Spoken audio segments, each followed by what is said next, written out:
Hey everybody, it's Jason Blaha here, and today I want to chat with you guys a little bit about rotating accessory movements for advanced lifters. Now, you're going to get a lot of people out there who say, well, my training style doesn't have primary and accessory movements. It's like, well, then you're probably not an advanced lifter. All right, let's be realistic here. If you are continuing to make gains without treating exercises in such a way, which means you have no programming or periodization, you are either not an advanced lifter or you're just continually upping the dose on your anabolics in order to make gains, right? Or you're not making any gains. Just be realistic. You haven't made any gains in the last 5 years, if that's the case. So over to the point. More advanced lifters, and this could even apply to a lot of intermediates. We need to periodically rotate our accessory movements. It's not always necessary, but it can be useful. And in the case of what you guys see here, this is from 2 separate workouts about a week apart, with me doing an overhead press with my football bar versus an overhead press with a straight bar. Now, that being said, I'm using pretty much the same weight on them, although the straight bar feels easier, but it's also because when I did this football bar, I had done less work before on other exercises. So realistically, it's a good thing because I'm doing more total volume in the workouts that I switched to the slightly easier version. And there is a subtle difference between these two. There is a difference between the two, but the football bar is more awkward. It feels like it gets a little more upper chest, a little bit less of the shoulder girdle, and again, slightly different variations, although they're very, very similar. And in this case, it's simply me doing the same exercise with a different barbell. And I ended up doing, this is something like just 5 sets of 10, because for me these days, that is kind of baseline what I shoot for. Ideally is going to be something like 5 sets of 10 on accessory movements. Now, does this mean we need to always progress? Because there's a couple schools of thought here. A lot of people would say, well, we should always be progressing on our accessory movements, whether it's a volume progression, a weight progression, and that's true to some extent. That's usually a good thing. Ideally, you do want to be progressing on them. But is it always necessary? No. And I would say no in the sense of if your primary lifts are improving, it may not matter. So let's come over to that point of having primary versus secondary lifts. If your primary lifts are improving in some way, the stuff you're doing before the accessory movements, I don't care whether it's max work, I don't care whether it's speed work, because speed work's based off maxes too. You are still overloading your body more. Even if you're getting the same secondary stress for the metabolic fatigue off these smaller movements, are you still taking them to the same rate of perceived exertion, probably very close to failure? In my case, oftentimes doing rest pause the last couple reps. On the last set, usually, if I've picked the weight appropriately. If you're doing the same workload and rate of perceived exertion, you still have progressive overload. People would say, well, why? Because you're still inducing fatigue with the similar workload after more work has been done. So something is increasing. Something is increasing. And that's the main thing that we need to be looking at, is that something always needs to be increasing. And if your primary work is programmed and has its own wave loads and its own progression built in, it isn't that big of a deal if these smaller movements don't really progress.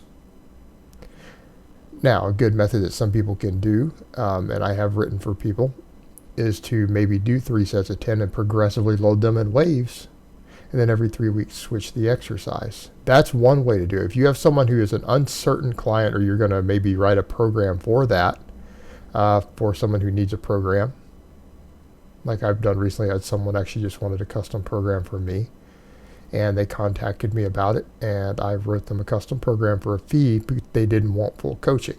And I did a lot of that with a bunch of their accessory work in their 12-week programming. Every 3 weeks, we rotated accessory movements, and I had them do 3 by 10, then 4 by 10, then 5 by 10, and then switch.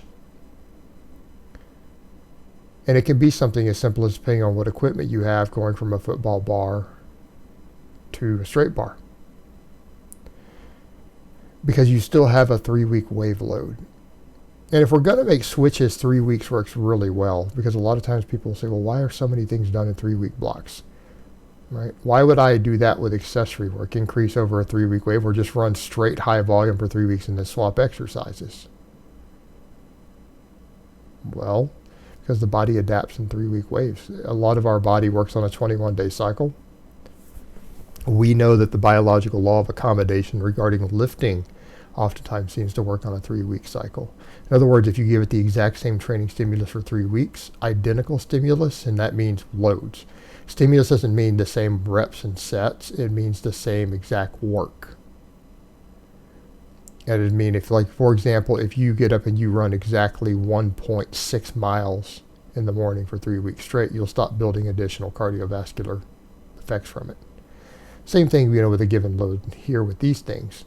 So what can end up happening, even if we're doing them as secondary stress, it might be a benefit to run them in 3-week waves.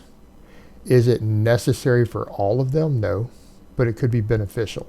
And if you really want to program something like this, yeah, 3-week waves are a good baseline in determining when to switch things. You can push a lift really, really hard for 3 weeks and then swap it. And it's because we sometimes need the novel training stimulus. But a 3-week wave is enough to maximize an immediate training response from something.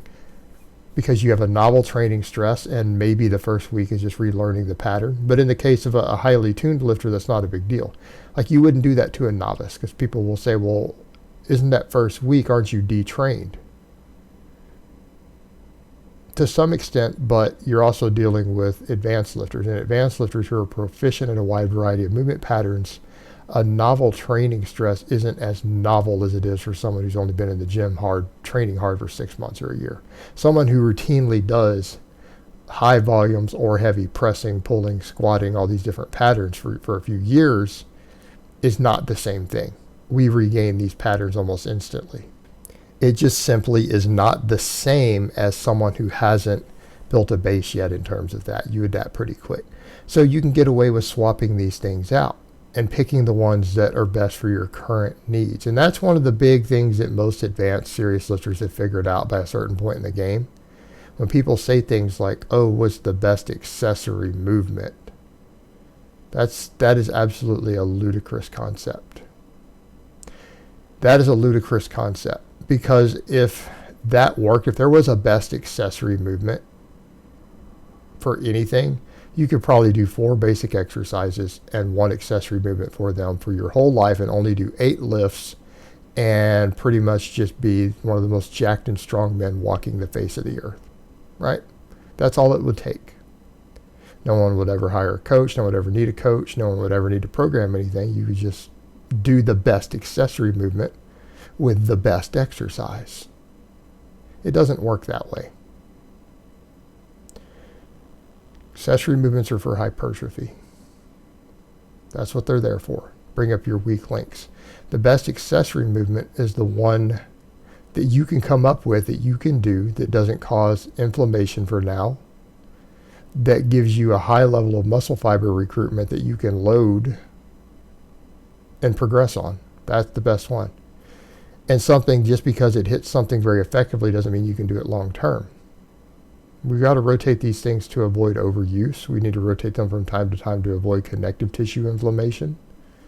And that's the other thing too. Something as simple as swapping a bar like this can prevent overuse injuries.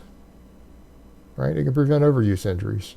Because for advanced lifters, what's the number one cause of injury? Overuse. And that's a misconception. A lot of people out there think that lifters like us, that we get hurt because we lift heavy. No, you almost never get hurt hitting a max.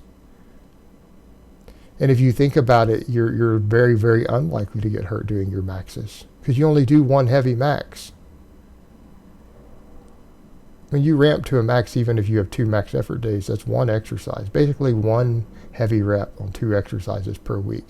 Your injury risk of that is relatively low. Right? It's relatively low. And it's not in a competitive environment. Right? You're not running in and eating a handful of A-bombs and taking 2 scoops of your pre-workout and screaming and yelling with music blasting and retarding your way up through a max.